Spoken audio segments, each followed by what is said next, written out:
Good evening friends, कैसे हो आप सभी। तो कलयुगी माँ के बारे में बात करूंगी। कलयुगी माँ है अलका जैन, जिन्होंने अपने बेटे को मार दिया। इनका बेटा 10 से 12 साल के एज का था। वो इनके साथ रील भी बनाता था इंस्टा पे। ये कोई यूट्यूबर नहीं है, इंस्टा पे बहुत ज़्यादा फेमस भी नहीं है। इनके फॉलोअर्स 500 के करीब हैं, लेकिन इनको रील बनाने का बहुत शौक था। ये अपने बेटे के साथ रील बनाती थी, अपने हस्बैंड के साथ रील बनाती थी, ज़्यादातर फ्रेंड्स के साथ रील बनाती थी। लेकिन इन पर आरोप है कि इन्होंने अपने बेटे को मारा है। चलिए जानते हैं पूरी कहानी की क्या हुआ था। क्या सच में इन्होंने अपने बेटे को मारा है? आरोप पुलिस क्यों लगा रही है इन पे? तो जो इनके हस्बैंड है वो भोपाल में एसबीआई में काम करते हैं। तो वो भोपाल में काम से गए हुए थे। ये घर पे अकेली थी। सुबह के टाइम पे मेड आती है इनके घर, ये खाना बनाती है। 2-2:30 बजे के करीब वो मेड यहाँ से चली जाती है, यानी 2:22 पर मेड अपना काम खत्म करके चली जाती है खाना वगैरह बना के। तो ये बोलती हैं, इन्होंने अपने बयान में बताया है अलका ने, कि हमने अपने बेटे को खिला दिया था 1-1:30 बजे के बाद, और 2:30 बजे के बाद मेड चली जाती है और 3 बजे मैं बैडमिंटन खेलने चली जाती हूँ। उसके बाद बैडमिंटन खेल के आती हूँ तो मैं 2.5 घंटे तक दरवाज़ा पीटती हूँ। दरवाज़ा नहीं खुलता है तो मैं परेशान हो जाती हूँ कि मेरे बेटे ने दरवाज़ा अंदर से बंद कर लिया है। उसके बाद ये मकान मालिक के पास जाते हैं। अलका जैन वहां पर किराए पर रहती हैं। मकान मालिक को बुला के लाती हैं और उनसे चाबी मांगती हैं। दूसरी वो जताती हैं कि बेटा उनका अंदर से रूम बंद कर लिया है, वो खोल नहीं रहा है। मकान मालिक दरवाजा खोलता है तो सामने देखता है कि बाथरूम में बच्चा गिरा पड़ा है, उसके पैर बंधे हैं। आनंद फानन में हॉस्पिटल ले जाते हैं। हॉस्पिटल में उसको मृत घोषित किया जाता है। उसकी पोस्टमार्टम होती है।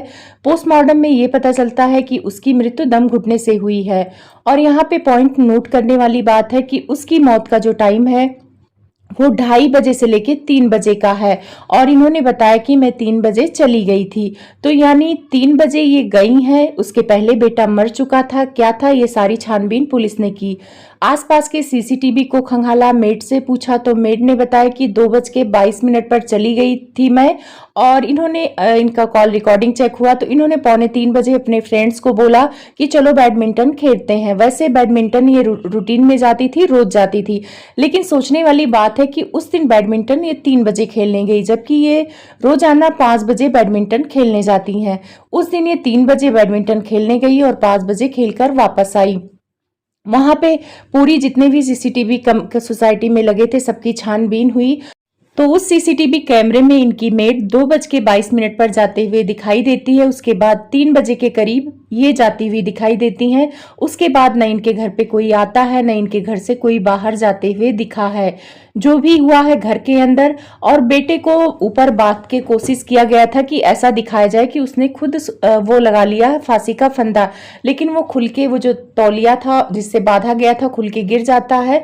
उसके पैर बंधे होते हैं। तो वहां पे पुलिस ये कहती है कि इसकी मां ने मार के ये जताने की कोशिश की है कि ये आत्महत्या किया है, लेकिन इसका गला लेकिन वहां पर जब पुलिस ने छानबीन किया तो पता लगा कि उसका जो मौत हुई है दम घुटने से हुई है। किसी चैन से उसके गले को दबाया गया है और उससे मारा गया है उसे।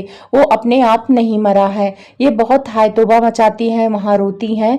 और जब जिस जीप से पुलिस हॉस्पिटल लेके जा रही थी वहां पे बेटा गले में चैन पहना हुआ था, उस गले को ये चुपके से निकाल लेती हैं। जो पुलिस देख लेता है उसके बाद वहीं पर इन पे शक होने लगता है कि इसी चैन से शायद इन्होंने गला दबाया हो। वहां पे रोने का ये ड्रामा करती हैं कि मैंने अपने बच्चे को नहीं मारा है, अभी तो रिमांड पे है। वहां पे ये कह रही कि मैं अपने बच्चे को नहीं मारा है। इनके पति का भी एक बयान आया है, उन्होंने लिखित में बताया है, एक वीडियो बनाया है और लिखित में भी बताया है कि मेरी बीवी ने मेरे बच्चे को मारा नहीं है, वो बैडमिंटन खेलने गई थी। ये सारी चीजें उन्होंने भी वही सेम चीजें बताई हैं जो इनकी बीवी ने उनको बताया था, क्योंकि वो वहां पे थे नहीं, उस टाइम पे वो भोपाल में थे। पुलिस उनके पति का स्टेटमेंट नहीं मान रही है क्योंकि वो वहां पे मौजूद नहीं थे। उन्हें भी उतना ही पता है जितना उनकी बीवी ने बताया है। पुलिस ने आस पड़ोस से भी पूछताछ की तो उन्होंने बताया कि हाँ, 2:30 बजे के बाद इनके घर में बर्तन फेंकने की आवाज आ रही थी और बहुत चीजें ऐसे लग रही थी कि कोई चिल्ला रहा है, अजीब तरह की आवाज आ रही थी। तो ये सारी चीजें पुलिस ने पूछताछ में की। और ये भी पता चला कि उनके बेटे को इनका बिंदी ना लगाना पसंद नहीं था, रील बनाना पसंद नहीं था। वो इनको टोकता था कि आप ऐसे कपड़े मत पहनो। तो ये सारी चीजें इनको बुरी लगती थी। बेटा इनका 12-13 साल का था, वैसे इनके साथ वो रील बनाता था, लेकिन उसका रोका टोकी इनको पसंद नहीं था और लोगों का कहना है कि इसी वजह से इन्होंने अपने बेटे को मार दिया है। पति भी अब साथ दे रहा है अपनी पत्नी को बचाने के लिए। उसको लग रहा है कि बेटा तो चला गया है, अब पत्नी भी हाथ से ना चली जाए।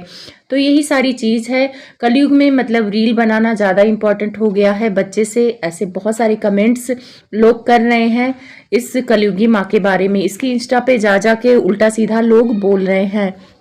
ये अभी अपना जुर्म कबूल नहीं कर रही है, लेकिन इतना प्यारा बेटा चला गया है। और ये बेटा इनको जल्दी नहीं मिला था, 7 साल बाद बड़ी मन्नतों से मिला था। आईवीएफ से इन्होंने ये बेटा किया था और अचानक 10-12 साल में ये बेटा दुनिया छोड़कर चला गया। अगर इन्होंने खुद अपने बेटे को मारा है तो सच में मानना पड़ेगा कि कलयुग अपने चरम सीमा पर है। ये स्टोरी जब मैंने दैनिक भास्कर में पढ़ी तो मुझे रोना आ गया कि कोई माँ ऐसे हो सकती है। माँ तो अमृत होती है, कहते हैं ना, बच्चा अगर मुसीबत में हो तो माँ उसे बचा के लाती हैं, और यहाँ पे तो उसे इन्होंने मार ही डाला है। और पति भी उनकी इस घिनौनी हरकत में साथ दे रहा है। पति को अगर थोड़ा सा भी लग रहा हो कि बीवी ने सच में मारा है बेटे को, तो सजा बेटे को न्याय दिलानी चाहिए, बीवी को सजा देनी चाहिए।